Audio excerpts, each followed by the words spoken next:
human can tell you. He can tell you where to be. He can tell you what to eat. He can tell you what to do. He can tell you what to think. And sincerely speaking, how will you know it? All he will be doing is something that is pleasurable. Something that you will desire. Something that will make you to relax. Not anything that can make you to suffer in any way. But we said yesterday that the wages of sin is death. We said God caused the land. God caused serpent, but he did not cause man. The consequences of sin was that man has to suffer. He has to labor. Initially, effortlessly, fruit-bearing trees are produced, and he's going there to harvest. He did not sweat to make living. But God is saying for you to know that the teeth is sharper than knife.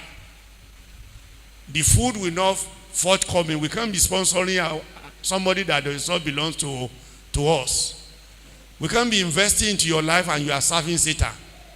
That's why God cut the lifespan of man. He said, my spirit will no longer continue with man. Just cumbered for nothing. His day will be 120. Later he cut, he said it will be 70. So we saw that there is death, which is the result of the result of sin. God said, if you eat this, you will surely die. And we mentioned 3 deaths. Yesterday we said physical death. We start by aging. Aging was not there in the beginning when God made man. But because of sin, aging came. And the end of aging is death, physical death. And we said, even the anointing doesn't change this, because God has subjected the whole creation, the all element of the world. He subjected them to vanity, simply because of the action of Adam in the Garden of Eden.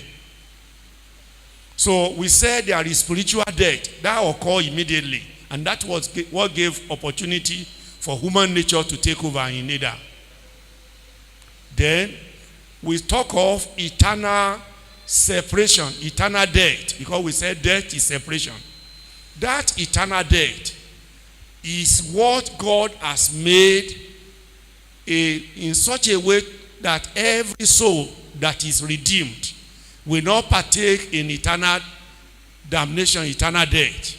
But, sincerely speaking, except now that the Spirit is in us, he can help our physical death. Probably he can prolong it.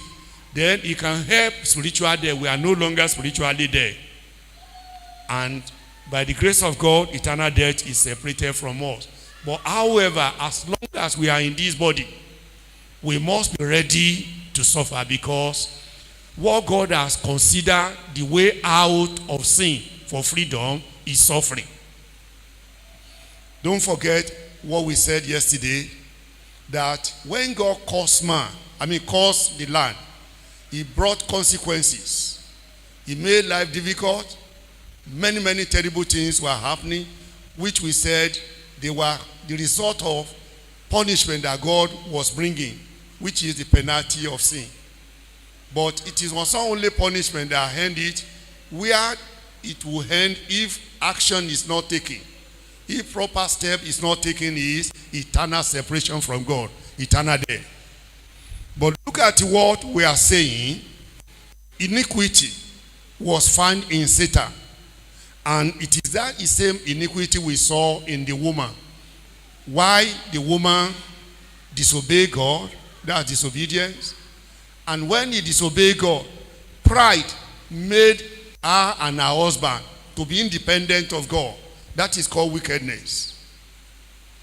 That God made everything possible for you, gave you opportunity to pick fruit of life,